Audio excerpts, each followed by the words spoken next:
Karena apa yang kamu bawa ke dalam desa ini? Halo pemburu kopi, assalamualaikum warahmatullahi wabarakatuh. Bertemu lagi dengan saya Kang Irfan. Bagaimana kabar kalian? Semoga sehat selalu ya, amin. Sebelumnya terima kasih kepada kawan-kawan yang sudah sangat antusias mengenai cerita KKN. Bahkan sepertinya juga ada dari teman-teman yang kurang puas akan potongan-potongan kisah yang saya rangkum. Nah, oleh sebab itu saya akan kembali meluruskan kisah yang sebenarnya, yang dimana kisah mistis itu dialami oleh 6 mahasiswa yang melaksanakan kuliah kerja nyata, yaitu KKN di desa terpencil. Nah, keenam mahasiswa tersebut bernama Ayu, Nur, Widya, Bima, Anton, dan Wahyu. Adapun kisah KKN di desa penari dibagi menjadi 2 versi, yaitu versi Nur dan Widya. Tapi yang harus kalian tahu, 6 orang hanyalah ringkasan dari penulis. Sebenarnya sih katanya ada 14 orang. Nah, jadi termasuk dosen pembimbing di sana. Dan sebenarnya juga kisah ini tidak diizinkan oleh pencerita, namun karena banyak pelajaran yang dapat diambil dari kisah ini, cerita pun tetap dipublis. Namun dengan syarat tempat lokasi, orangnya, desanya, serta instansi universitas harus dirahasiakan. Nah, oleh sebab itu pada kesempatan ini kita akan menguak versi kisah dari Nur. Kok Nur bisa kebal sih sama dedemit yang ada di sana? Apakah cuma karena kodamnya atau gimana? Langsung aja kita gaskan. Ngopi hela di sana.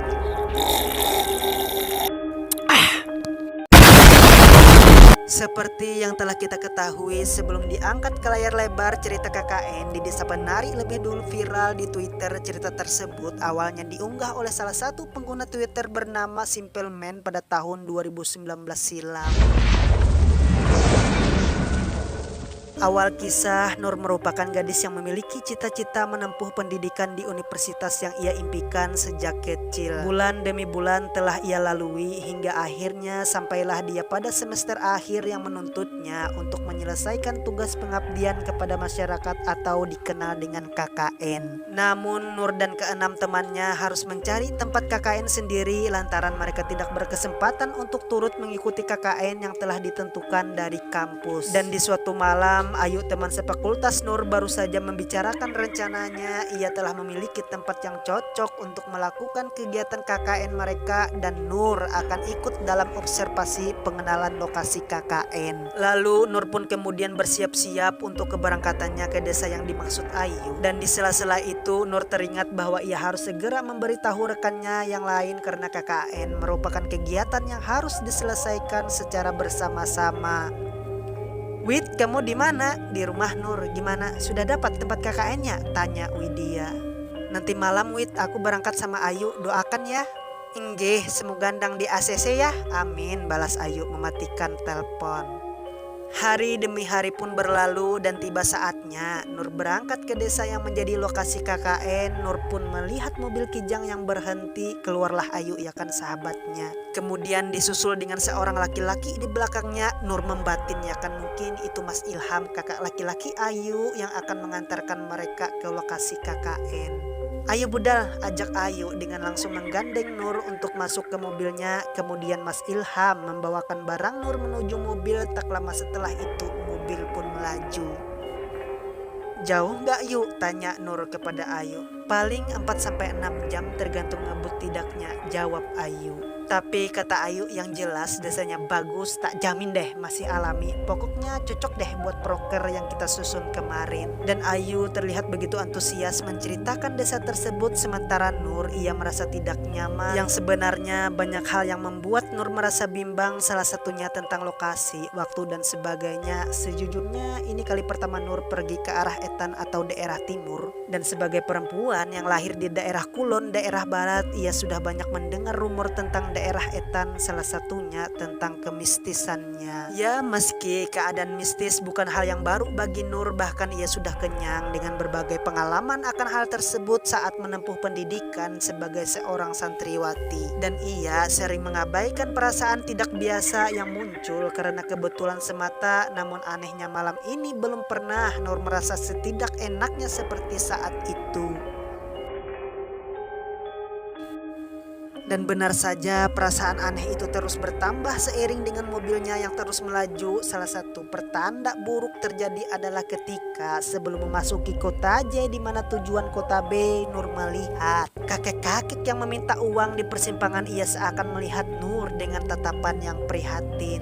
Dan tak hanya itu saja, si kakek menggeleng-gelengkan kepalanya seolah memberikan isyarat kepada Nur yang ada di dalam mobil agar mengurungkan niatnya. Namun Nur tidak bisa mengambil keputusan apapun sebab ada temannya yang lain juga menunggu kabar baik dari observasi ini. Lalu tiba-tiba hujan pun turun tanpa terasa. 4 jam lebih perjalanan tersebut telah ditempuh. Mobil berhenti di sebuah rest area yang sepi. Dan di tengah hutan yang gelap, Nur mendengar ada yang memanggil-manggil namanya. Desa ini ada di dalam hutan, kata Mas Ilham. Namun Nur tidak berkomentar, ia hanya berdiri di samping mobil yang berhenti di tepi sebuah hutan ini. Dan tidak lama kemudian terlihat nyala lampu dan suara motor. Mas Ilham pun melambaikan tangannya. Itu orang desanya, kata Ilham. Masuk desanya harus naik motor serta mobil tidak bisa masuk soalnya. Kemudian Nur dan Ayu mengangguk pertanda ia mengerti, dan tanpa pikir panjang Nur sudah duduk di jok belakang dan mereka pun berangkat serta perjalanan kini mulai memasuki jalan setapak.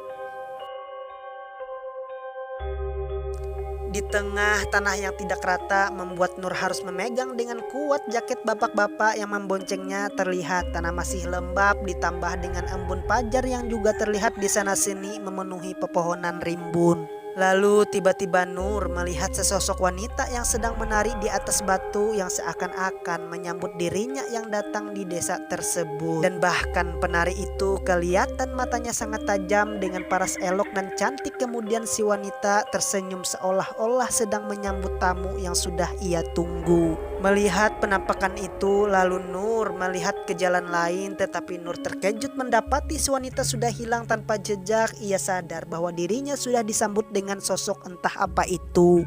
Dan singkat waktu setelah memasuki desa, Mas Ilham kemudian berpeluk kangen dengan seorang pria yang mungkin seumuran dengan ayahnya yang ada di rumah. Pria itu terlihat ramah dan murah senyum. Dengan menyambut tangannya, Nur mendengar si pria memperkenalkan diri. Prabu, saya Prabu, katanya. Ternyata beliau adalah kepala desa. Kemudian Ilham menyampaikan maksud kedatangan untuk meminta izin diadakan kegiatan KKN di desa tersebut yang sebentar lagi akan dilaksanakan adiknya Ayu dan keenam rekannya termasuk Nur. Lalu Pak Prabu meminta maaf, aku tahu kita sudah kenal lama, tapi desa ini tidak pernah loh dipakai untuk kegiatan KKN, kata beliau. Tolonglah Mas, kata Ilham. Dan pada saat itu Pak Prabu dengan keras sudah menolaknya hingga suasana saat itu menjadi tegang. Gak iso Ham, kata Pak Prabu menekan perkataannya kepada Mas Ilham dengan ekspresi yang tak terduga. Melihat kakaknya yang kasihan, Nur pun berucap, saya tidak akan aneh-aneh Pak, tolong Pak, ucap Ayu membantu kakaknya. Serta matanya terlihat berlinangan air mata. Ia tidak pernah melihat Ayu sengotot ini sebelumnya. Terlihat mimik wajah Pak Prabu yang sebelumnya mengeras kini melunak. Dan Pak Prabu bertanya lagi, berapa yang KKN nanti dek? Dengan semangat Ayu menjawab, 6 Pak. Setelah proses negosiasi berhasil dengan persetujuan Pak Prabu dan tentu saja masyarakat sekitar, mereka resmi akan menjalankan KKN di desa tersebut. Dan di sana ia juga sudah tahu proker apa saja yang akan menjadi wacana mereka selama di sana. Salah satunya yaitu kamar mandi dengan air sumur. Dan seperti yang ia tahu, masyarakat mendapatkan akses air hanya dari sungai yang ada di desa tersebut. Jadi ini menjadi ide mereka membuat sumur agar lebih efisien di sela-sela tengah. Mereka membuat proker di desa tersebut. Saat keliling desa, Nur terdiam melihat sebuah batu yang ditutupi oleh kain merah. Di bawahnya ada sesajen lengkap dengan bau kemenyan. Dan Nur melihat di atas batu tersebut berdiri sosok hitam dengan mata tajam menyala merah. Meski hari siang bolong, Nur bisa melihat dengan jelas kulitnya yang ditutupi oleh bulu. Selain itu, ia juga memiliki tanduk kerbau. Tak lama, mata mereka saling bertatapan satu sama lain sebelum Nur mengatakan pada Ayu bahwa mereka harus pulang. Ayu pun menjawab, ya kan, kenapa sih Nur? Kok kamu buru-buru pergi? Kasian tuh Mas Ilham, ucap Nur lagi. Dan alhamdulillahnya mereka pun segera menaiki motor. Lalu Nur sebelum keluar dari desa itu melihat lagi susuk genderu yang sangat menyeramkan. Dan Ayu nyeletuk, Nur ajak Bima ya sama Widya, sama kenalanku juga. Nah gitu ucap Ayu. Nur pun berkata, ngapain sih ngajak Bima? Dan kata Ayu, biar rame kan sudah kenal lama, sahut Ayu. Kenapa bukan kamu aja yang ngajak, timpa Nur? Kan kalian pernah satu pondok, jadi sudah kenal lebih lama. Pokoknya ajaklah anak itu. Nah gitu kata Ayu. Yo wes, iyo ya udah, kata Nur sambil mengalah. Lalu ketika semua beres, urusan kampus sudah beres, proposal, pembekalan, mereka pun kembali membicarakan semua proker dalam menentukan jadwal keberangkatannya.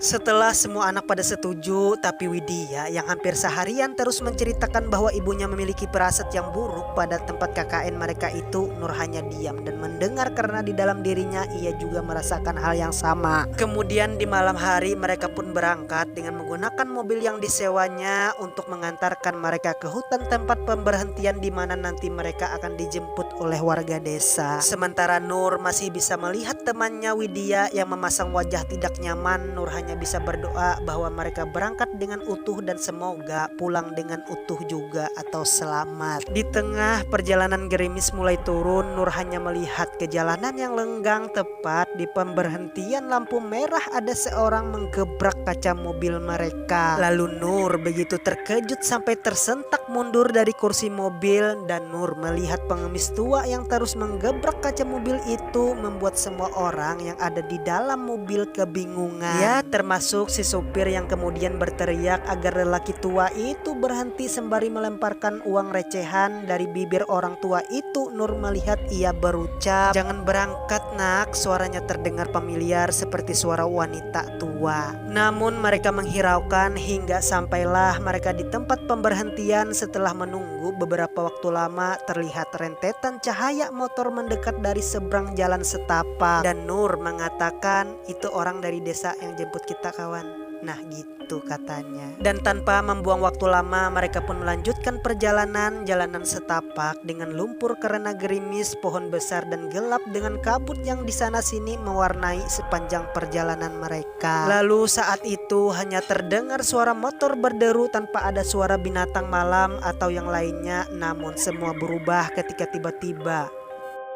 terdengar suara gamelan Jawa yang suaranya terdengar sayup-sayup sangat jauh, namun semakin lama semakin terdengar jelas. Nur pun mengamati tempat itu, kemudian aroma bunga melati tercium menyengat di hidungnya. Meski ia masih mencari dari mana sumber suara itu terdengar, Nur kemudian melihat seorang wanita menunduk dengan melongok-longokkan lehernya tepat di antara rerumputan di samping jalan setapak, dan dilanjutkan dengan ayunan gerakan tangan dan lengan yang bergerak seirama dengan suara gamelan. Dan Nur menyadari bahwa wanita itu ialah seorang penari. Meski ia menari di tengah malam, di tengah kegelapan hutan yang sunyi dan senyap, terlihat gerakannya begitu anggun meski motor terus bergerak melaju ke desa Tekuan. Dan Nur bisa melihat dengan jelas ia menari dengan sangat mempesona, seakan-akan ia melakukan pertunjukan untuk sebuah panggung yang tidak bisa Nur lihat. Dan ia terdiam dalam kengerian yang ia rasakan sendirian. Singkat waktu ketika motor berhenti dan sesampainya di desa, Nur tidak mengatakan apapun. Ia lantas melihat Pak Prabu menyambut mereka, dan saat Pak Prabu mempersilahkan mereka di tempat peristirahatan selama di desa ini, Widya tiba-tiba mengatakan, "Pak, kok desanya jauh sekali ya? Pelosok dari mana tuh dek? Orang dari jalan raya hanya 30 menit saja," kata beliau. Dan Nur hanya melihat saja dan ia tidak mau mengatakan apapun. Ia melihat wajah Ayu yang memerah entah karena malu atau apa. Mungkin Ayu merasa Widya sudah mengatakan hal yang tidak sopan sebagai tamu. Dan Widya memang seharusnya tidak mengatakan hal itu ketika baru saja datang. Di tengah perdebatan antara Widya dan Ayu, tiba-tiba dari balik pohon jauh terlihat sosok hitam dengan mata merah, seakan-akan tengah mengintai mereka. Dan sialnya hanya Nur yang bisa melihat hal tersebut. Lalu setelah perdebatan itu usai, Nur pun meninggalkan sosok itu yang terlihat masih mengintip dari balik pohon. Kemudian ia masuk ke sebuah rumah milik salah satu warga yang mau menampung mereka untuk ditinggali selama menjalankan KKN. Di rumah tersebut rupanya perdebatan Widya dan Ayu masih berlanjut, sedangkan Nur masih melihat saja. Alih-alih menengahi, Nur lebih kepikiran dengan hal lain, salah satunya sosok genderuwo itu. Untuk apa ia mengintai, katanya dalam hati. Namun tiba-tiba Widya mengatakan mengatakan sesuatu yang membuat Nur tidak bisa mengabaikannya. Nur, kamu tadi dengar nggak ada suara gamelan di tengah hutan? Namun ucapan Widya ditanggapi oleh Ayu dengan nada mengejek. Halah, paling tadi kebetulan ada yang mengadakan acara di desa sebelah katanya. Dan Nur yang mendengar itu pun membantah perkataan Ayu. Yuk, nggak ada lagi desa lain di desa ini. Kata orang dulu, bila mendengar suara gamelan itu artinya sebuah pertanda buruk. Malam itu berakhir senyap meski perdebatan masih terus berlanjut di dalam batin mereka masing-masing. Nur kemudian ingin mengutarakan pertanda apa yang sudah menunggu mereka di desa tersebut. Yuk, aku ingin ngomong sebentar saja, bisa kan? Nah gitu katanya. Ngomong opo tuh Nur? Nah artinya ngomong apa tuh Nur? Tanya Ayu. Dan Nur serta Ayu langsung pergi ke pawon dapur dengan wajah Nur yang masih tegang. Dan ia masih ingat matanya tidak mungkin salah telah melihat sosok makhluk itu. Lalu Nur pun berbicara, yuk aku mau tanya, kamu gak ngerasa aneh kan di desa ini? Kamu ingat kan? Kok bisa-bisanya sih Pak Prabu sampai melarang keras KKN di desa ini? Apa kamu gak curiga?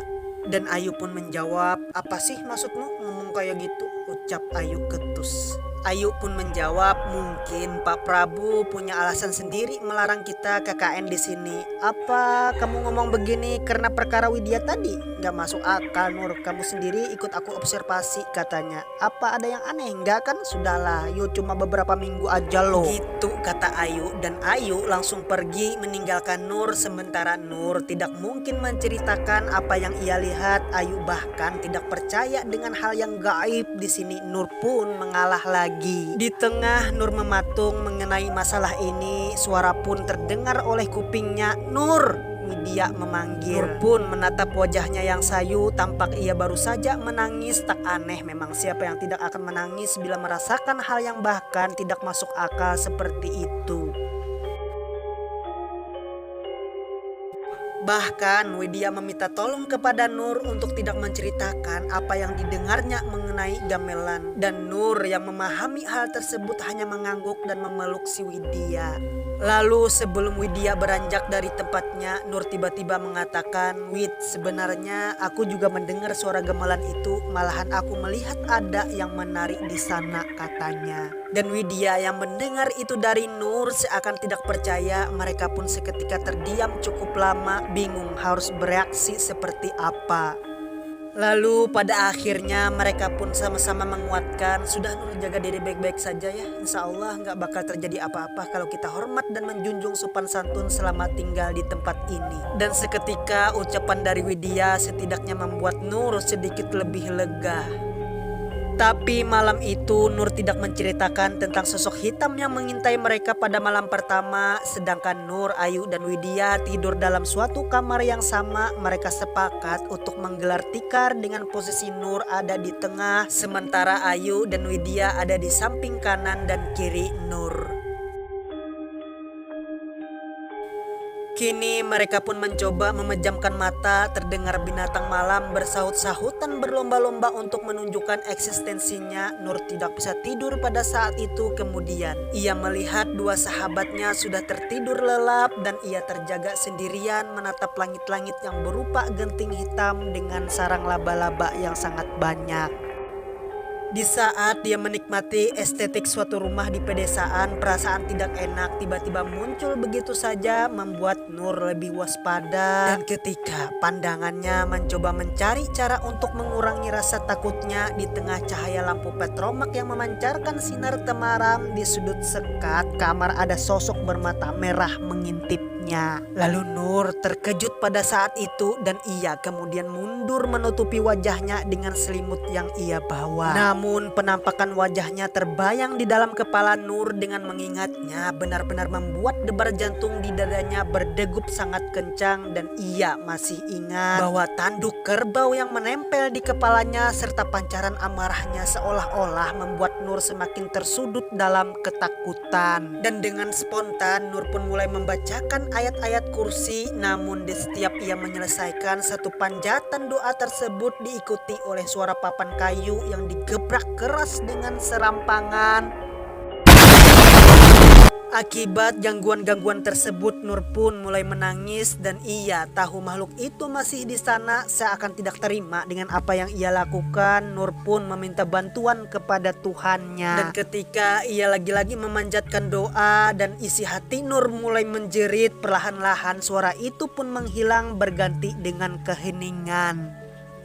Singkat waktu, pagi hari pun tiba. Pak Prabu mengumpulkan semua anak dan mengatakan bahwa hari ini kita akan memperkenalkan keseluruhan desa dan mana saja yang bisa dijadikan proker untuk mereka kerjakan. Kemudian Pak Prabu menjelaskan sembari berjalan tentang desa ini, tetapi mereka merasa tidak ada yang menarik dari penjelasan Pak Prabu tentang desa itu. Bahkan Pak Prabu terkesan seakan-akan menyembunyikan sejarah desa ini. Dan hal ini membuat Nur semakin curiga apa yang sebenarnya disembunyikan dari desa ini. Yang akhirnya mereka berhenti di sebuah tempat yang membuat Nur tidak nyaman, yaitu sebuah pemakaman. Di samping kanan dan kirinya banyak pepohonan beringin yang sangat besar. Selain itu, pemakaman itu juga terkesan sangat aneh. Setiap batu nisan ditutupi dengan kain hitam, membuat Nur dan semua orang merasa penasaran apa alasannya. Kemudian di tengah perjalanan tersebut, beliau melontarkan ucapan yang bernada mengancam, seakan-akan Pak Prabu menjaga sesuatu yang sakral di tempat ini. Lalu Pak Prabu juga melarang mereka melewati sebuah gerbang atau gapura yang berada di tengah hutan ini. Jika mereka melanggarnya, maka akan terjadi sesuatu pada mereka. Dan akibat Nur orangnya sangat sensitif terhadap makhluk halus, dia pun seakan-akan tahu tidak sanggup lagi mengikuti kegiatan keliling desa ini. Dan kemudian akibat Nur yang sensitif orangnya terhadap sesuatu, Nur pun seakan tahu ia tidak sanggup lagi mengikuti kegiatan keliling desa ini. Kemudian dia izin pamit untuk kembali ke penginapan dan Pak Prabu mengizinkan ditemani Bima menawarkan diri. Dari semua anak memang tidak ada yang lebih mengenal Nur daripada si Bima temannya saat mondok dulu. Nur hanya menjawab seadanya, mungkin kesehatannya telah menurun, namun Bima tahu Nur berbohong. Dan Bima menanyakan, di pemakaman tadi rame ya Nur? Namun ucapan Bima tidak digubris sama sekali oleh Nur, membuat Bima akhirnya menyerah. Di tengah perjalanan pulang, tiba-tiba Bima menanyakan sesuatu yang membuat Nur curiga pada Bima. Dan pertanyaannya, Nur, aku mau tanya nih, Widya itu sudah punya pacar apa belum sih? Piye, gimana? Tanya Nur lagi. Widya itu loh sudah punya pacar apa belum sih? Tanyakan sendiri aja ya, kata Nur. Padahal Nur tahu bahwa Bima suka kepada Widya. Lalu Nur yang menghabiskan siangnya di dalam kamar dan terbangun ketika Ayu memanggilnya. Semua anak pun sudah berkumpul dan Ayu menunjukkan proposal proker mana saja yang sudah disetujui Pak Prabu. Kemudian Ayu membagi menjadi 3 kelompok, diantaranya dibagi menjadi Widya dengan Wahyu, Nur dengan Anton, sementara Bima dengan Ayu. Singkat waktu, sore pun telah tiba ketika Nur baru saja selesai merapikan barangnya untuk persiapan proker kelompok. Widya masuk ke kamar dan mengajak Nur untuk mandi.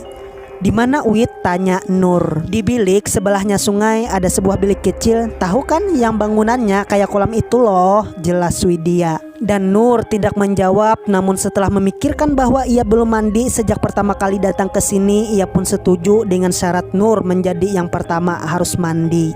Kemudian singkat waktu, saat melewati sebuah mata air bernama sinden, Nur sudah merasakan perasaan tidak nyaman. Dan sinden itu terdiri dari anak tangga yang disusun dengan batu bata merah. Tampaknya bangunannya sudah sangat tua, namun ada air jernih di dalamnya. Dan Nur tidak pernah melihat ada yang menggunakan air itu.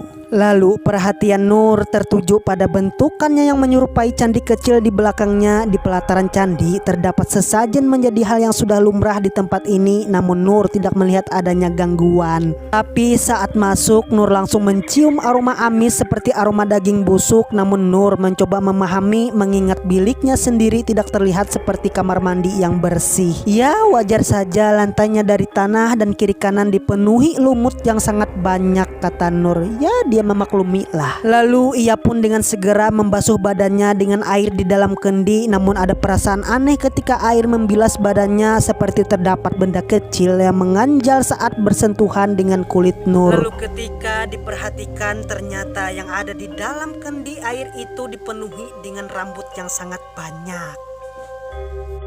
Kemudian Nur kaget ya kan, ia pun istighfar terus menerus sembari ia melangkah mundur. Ia mencoba memanggil Widya, namun anehnya tidak ada jawaban apapun dari Widya. Dan Nur yang berselimut handuk mencoba membuka pintu bilik, namun anehnya pintu itu seperti ditahan oleh orang yang ada di luar. "Wid, bukak, bukak, Wid, bukak!" teriak Nur sembari menggedor-gedor pintu yang terbuat dari anyaman bambu tersebut. Namun tetap tidak ada jawaban apapun dari Widya hingga Nur menyadari di belakangnya ada sosok hitam besar sekali sampai menyentuh langit bilik. Lalu kemudian Nur pun memejamkan mata rapat-rapat dan pertama ia lakukan adalah istighfar sembari tangannya mencari batu di tanah bilik. Ketika tangannya berhasil meraih sebuah batu, Nur pun langsung melemparkan batu itu sembari mengucap doa yang diajarkan gurunya, bila bertemu lelembut sosok pun itu akan lenyap.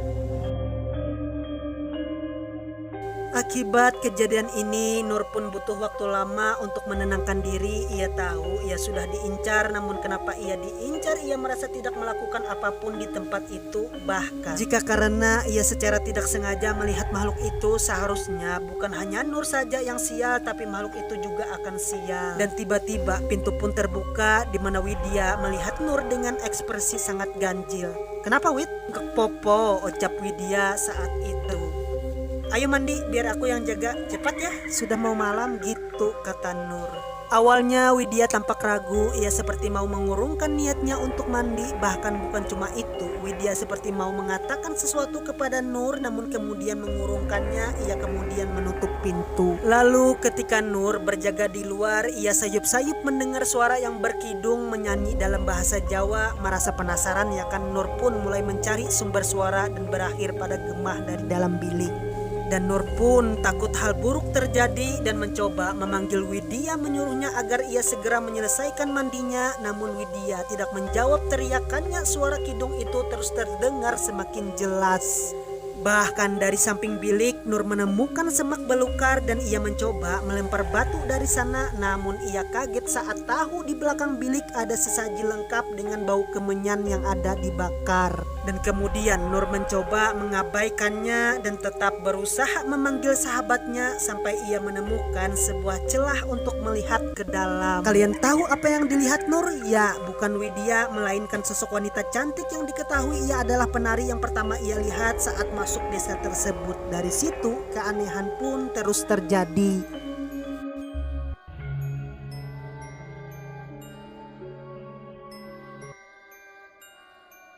Singkat waktu beberapa hari berlalu, Nur mulai merasakan teror yang menyerangnya, disusul dengan teman-temannya, ditambah dengan Bima dan Ayu yang melanggar peraturan dari Pak Prabu. Yang katanya mereka berdua melewati gerbang di tengah hutan yang dilarang oleh Pak Prabu pada saat itu. Lalu kemudian diketahui Nur memiliki kodam atau makhluk halus yang menjaga sejak kecil, dan dia memberitahu kepada Nur bahwa ada yang melanggar peraturan. Kemudian telah diketahui bahwa Bima dan Ayu lah pelakunya. Nah, mungkin segitu aja kisah cerita dari Nur, dan kalau saya teruskan ya mungkin tidak akan menarik, karena pada sejatinya secara keseluruhan Widya lah yang merasakan dampak dari kesalahan Bima dan Ayu pada saat itu. Dan yang pasti cerita Widya sangat detail akan kejadian ini sampai akhir. Oke, kalau ini rame saya lanjut deh versi Widya. Komen ya di bawah. Kang Irfan pamit, bye bye. Assalamualaikum warahmatullahi wabarakatuh. Subscribe.